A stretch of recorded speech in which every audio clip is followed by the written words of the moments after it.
Hello friends, स्वागत है आप सभी लोगों का हमारे चैनल क्विक स्टडी में। मैं इकबाल बेस्ट। इस वीडियो के माध्यम से दोस्तों आपके यहाँ पर कराऊंगा वास्तविक संख्याओं का पार्ट नंबर 4 अर्थात दोस्तों रियल नंबर का पार्ट नंबर 4 कराऊंगा। इससे पहले दोस्तों आपको 3 पार्ट कराए जा चुके हैं जहाँ पर आपने महत्वपूर्ण क्वेश्चन को देखा। तो आज बात करेंगे दोस्तों पार्ट नंबर 4 में, जो लगातार आपके आगे वाले क्वेश्चन हैं उनको यहाँ पर आपको बताएंगे। तो आप कॉपी और पेन निकाल लेंगे ताकि आपको जो भी क्वेश्चन मिलेंगे आप लगातार उनको नोट करते रहेंगे। तो आइए शुरू करते हैं दोस्तों, क्वेश्चन को शुरू करते हैं। आज हम बात करेंगे दोस्तों अंकगणित के आधारभूत प्रमेय के बारे में, जो कि बहुत ही महत्वपूर्ण प्रमेय है और इसके आधार पर आप एलसीएम भी निकाल सकते हैं, एचसीएफ निकाल सकते हैं और भी बहुत सारी चीज़ों को दोस्तों इसके आधार पर आप देखते हैं।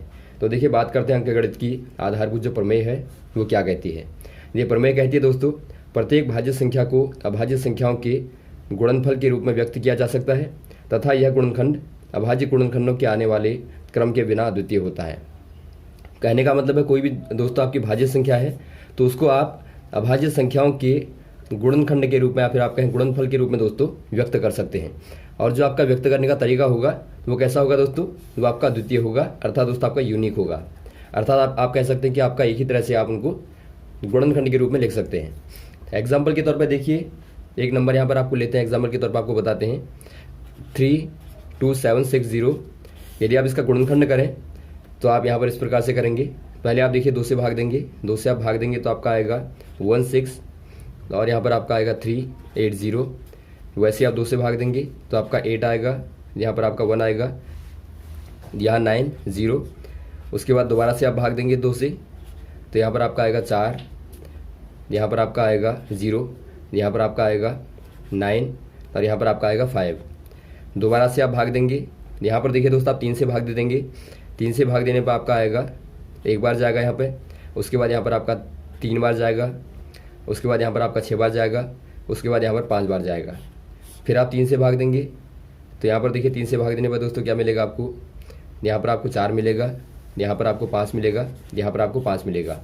अब यहाँ पर आप 5 से भाग देंगे, 5 से भाग देने में आपको यहाँ पर मिलेगा 9 और यहाँ पर आपको 1 मिलेगा। यहाँ पर आप दोस्तों 7 से भाग देंगे तो यहाँ पर आपको क्या मिलेगा, 13 मिलेगा, 13 मिलेगा और यहाँ पर आप 13 से भाग देंगे तो आपको 1 मिलेगा। तो जहाँ तक दोस्तों आपको 1 प्राप्त होता है वहाँ तक आपको लगातार इनको इस प्रकार से अलग अलग करना है। इन्हीं को दोस्तों आप कहते हैं अभाज्य गुणनखंड। यहाँ पर देखिए आपके नंबर क्या है, ये आपकी अभाज्य संख्याएं हैं, इनके आधार पर दोस्तों आपने इनका क्या किया, गुणनखंड किया है। तो आपने देखा आपके पास में एक नंबर था जो कि आपका 32,760 था और इसको दोस्तों आपने अभाज्य गुणनखंडों के रूप में व्यक्त कर दिया। यदि आप इनको लिखना चाहें दोस्तों गुणनफल के रूप में लिखना चाहें तो आप कैसे लिखेंगे, 2 गुणा 2 गुणा 2 गुणा 3 गुणा 3 गुणा 5 गुणा 7 गुणा 13। तो ये दोस्तों आपके यहाँ पर बराबर होगा 32,760 के बराबर। तो इसी को आप कहते हैं अभाज्य गुणनखंडों के रूप में आपने इसको व्यक्त कर दिया। इसी को दोस्तों आप लिख सकते हैं, यहाँ पर आपने देखा 1 2 3 बार 2 आता है तो आप शॉर्ट में लिख सकते हैं दोस्तों 2 की घात 3 और गुणा कर देंगे। 3 आपका 2 बार आता है तो 3 की घात 2 और गुणा 5 एक बार आता है तो 5 की घात 1 गुणा 7 की घात 1 गुणा 13 की घात 1। तो ये दोस्तों इनको लिखने का तरीका होता है। अब आप यहाँ पर देखिए दोस्तों, यूनिक तरीका कहने का मतलब है जो आपका अद्वितीय तरीका होता है। यदि आप शुरू करें इसमें, यदि आप देखें दोस्तों, आपने यहाँ पर लिया 32,760 लिया, यहाँ पर आपने शुरुआत की थी 2 से भाग देने की। यदि आप यहाँ पर शुरू कर दें, पहले आप 5 से भाग दे दें तो 5 से भाग देने में क्या मिलेगा आपको, यहाँ पर आपको मिलेगा 6 5 5 2। फिर आपने भाग दिया 2 से तो यहाँ पर आपको मिलेगा 3 2 7 6। फिर आपने 2 से भाग दिया तो यहाँ पर आपको मिलेगा 1 6 और 3 8। यहाँ पर आपने फिर से 2 से भाग दिया तो यहाँ पर आपको मिलेगा 8 1 9 और यहाँ पर आपने 3 से भाग दिया तो आपको मिलेगा यहाँ पे 3 दूनी 6 2 7 और 3। यहाँ पर आपने दोबारा से 3 से भाग दिया तो यहाँ पर देखिए आपने 2 से भाग देने के बाद में 3 से भाग दिया तो यहाँ पर आपको 8 1 9 मिला। फिर आपने 3 से भाग दिया तो यहाँ पर आपको 2 7 3 मिला। दोबारा से आप दोस्तों 3 से भाग देंगे तो क्या मिलेगा आपको, देखिए 3 से भाग देने में यहाँ पर आपको मिलता है 9 1 91 मिला। 91 को दोस्तों आप दोबारा से भाग देंगे, यहाँ पर मान लीजिए आपने 13 से भाग दे दिया तो आपको यहाँ पर 7 मिलेगा और 7 से भाग देने पर आपको 1 मिलेगा। अब यदि आप दोस्तों इनको देखें तो यहाँ पर आपको क्या मिलता है, देखिए 5 और फिर आपका गुणा 2 1 2 3 बार आता है 2 की घात 3 और गुणा 3 आपका 2 बार आता है तो आपका 3 की घात 2 गुणा 13 गुणा 7। अब यदि आप दोनों को देखें दोस्तों तो ये और ये बिल्कुल आपका सेम है। तो आप शुरुआत भले ही 5 से करें या शुरुआत आप 2 से करें या 3 से करें, तो आपको दोस्तों क्या मिलेगा, ये आपको यूनिक मिलेगा।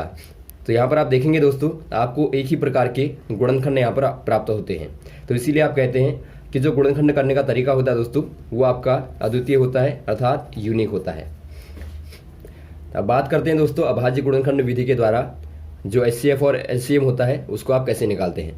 आपने पढ़ा होगा जो अभाज्य गुणनखंड होते हैं, जो आपने व्यक्त किया दोस्तों नंबरों को, इन्हीं को आप बोलते हैं अभाज्य गुणनखंड। तो अभाज्य गुणनखंड की विधि के द्वारा आपको यदि LCM निकालना हो या HCF निकालना हो तो आप कैसे निकालते हैं। मान लीजिए आपको 6 और 20 का निकालना है, तो पहला काम दोस्तों आप क्या करेंगे, आप पहले गुणनखंड करते हैं। आपने 6 का किया तो ये आपको मिलेगा यहाँ पर 6 बराबर 2 गुणा 3। वैसे आप 20 को करेंगे तो आपको 20 बराबर क्या मिलेगा दोस्तों, ये आपको मिलता है 2 10 2 5 और 5 1। तो ये आपको मिला 2 की घात 2 गुणा 5। अब यहाँ पर देखिए दोस्तों जो आपका HCF होता है, HCF बराबर क्या होता है, हाईएस्ट कॉमन फैक्टर, अर्थात दोस्तों उभयनिष्ठ संख्याओं का गुणनफल होता है। तो यहाँ पर आप देखते हैं दोस्तों कॉमन क्या है, दोनों में कॉमन क्या है, कॉमन आप देखते हैं 2 की घात 1 है, क्योंकि यहाँ पर आप देखते हैं जो यहाँ पर आपको दिया है 2 की घात 2, इसको आप लिख सकते हैं 2 गुणा 2 गुणा 5। तो कहने का मतलब है दोनों में दोस्तों आपका 2 कॉमन दिखता है, तो यही दोस्तों आपका HCF हो जाएगा बराबर 2। या फिर आप कह सकते हैं दोस्तों जो दोनों में छोटी घात वाला कॉमन होता है उसी को आप लेते हैं। यहाँ पर आपने देखा दोनों में कॉमन था, 2 कॉमन था, लेकिन आप किसे लेंगे दोस्तों, जो छोटी घात वाला है उसको आप ले लेंगे। तो आपका यहाँ पर देखिए 2 की घात 1 वाले को आपने लिया, तो ये आपका यहाँ पर HCF हो जाएगा 2। वैसे आपको निकालना है LCM। LCM क्या कहता है दोस्तों, दोनों में ही जो आपके अधिकतम घात वाले होंगे उनका गुणनफल आप कर देते हैं।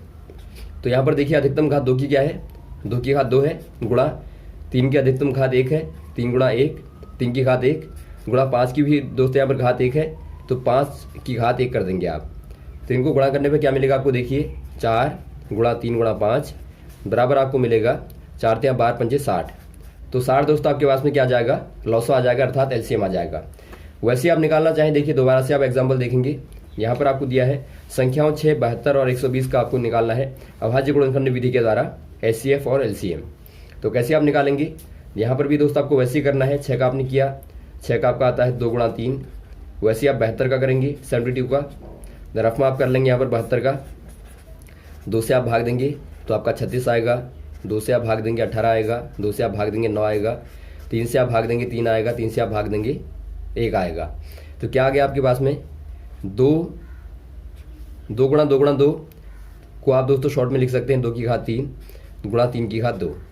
वैसे आप नीचे आ जाएंगे 120 का करेंगे दोस्तों, आप 120 का करेंगे तो क्या देगा आपको, 2 से आपने भाग दिया 60 आया, 2 से आपने भाग दिया 30 आया 30 आया, 2 से आपने भाग दिया 15 आया, उसके बाद आपने 3 से भाग दिया 5 आया, उसके बाद आपने 5 से भाग दिया 1 आया। तो आपके पास में आता है दोस्तों 2 की घात 3 2 की घात 3 और गुणा 3 गुणा 5। तो ये आपका यहाँ पर आता है।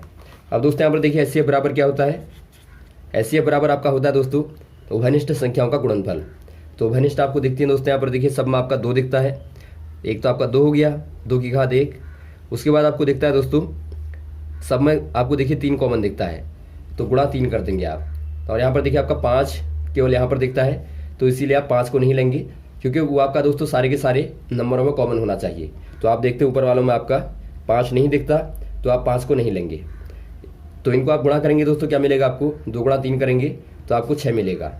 तो आपके पास में जो HCF आता है इनका वो आपको 6 मिलता है। उसके बाद आप निकालेंगे दोस्तों LCM को।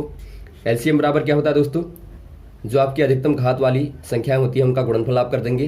तो यहाँ पर देखिए 2 की अधिकतम घात क्या है दोस्तों, 2 की घात 3 है, तो 2 की घात 3 हो गया गुणा 3 की अधिकतम घात क्या है, 3 की घात 2 है, तो 3 की घात 2 गुणा 5 की अधिकतम घात दोस्तों 1 है, तो गुणा 5 कर देंगे आप। तो इनको आप गुणा कीजिए, 2 दूनी 4 दूनी 8 गुणा 3 3 9 गुणा 5 बराबर क्या आ जाएगा, 8 5 40 गुणा 9 कर देंगे। तो ये दोस्तों आपको मिलता है 9 चौको 36 360। तो यहाँ पर आप देखते हैं दोस्तों जो आपका लॉसो आ गया वो 360 आता है, और जो मौसो आता है दोस्तों, या फिर आप कहें HCF आता है दोस्तों, वो आपका 6 आता है। तो इस प्रकार से आप अभाज्य गुणनखंड विधि के द्वारा लॉसो और मौसो को निकाल सकते हैं। अब देखिए यहाँ पर महत्वपूर्ण वाले फॉर्मूले की बात करते हैं, जो आपका लॉसो और मौसो के आधार पर ही है। किन्हीं 2 धनात्मक पूर्णांकों जो कि A और B हैं के HCF गुणा LCM बराबर a गुणा b होता है। कहने का तात्पर्य है दोस्तों, माना आपके पास में दो संख्याएं हैं, धनात्मक पूर्णांक हैं a और b। यदि आपको इनका एलसीएम निकालना है और एचसीएफ निकालना है तो यहाँ पर देखिए दोस्तों, इनके एलसीएम और एचसीएफ में क्या संबंध होता है। यहाँ पर आपके पास में दोनों संख्याएं हैं, a और b धनात्मक पूर्णांक हैं दोस्तों। यदि आपको इनका एलसीएम दिया है और एचसीएफ दिया है तो आप देखेंगे एलसीएम गुणा एचसीएफ जो होता है दोस्तों, वो आपका होता है पहली संख्या गुणा दूसरी संख्या। ये आपने पढ़ा होगा, बहुत ही महत्वपूर्ण फॉर्मूला है। एलसीएम गुणा लॉसो गुणा मौसो बराबर क्या होता है, लॉसो गुणा मौसो बराबर होता है दोस्तों पहली संख्या गुणा दूसरी संख्या। तो यहाँ पर आपका निकलता है, माना आपके पास में a और b दो संख्याएं हैं तो एचसीएफ गुणा एलसीएम करेंगे बराबर आपका पहली संख्या गुणा दूसरी संख्या के बराबर होता है। इससे आपको क्या फायदा होता है दोस्तों, यदि आपके पास में दो नंबर पता है आपको और आपको एलसीएम दिया है या एचसीएफ दिया है तो उससे दोस्तों आप चौथी चीज़ को निकाल सकते हैं।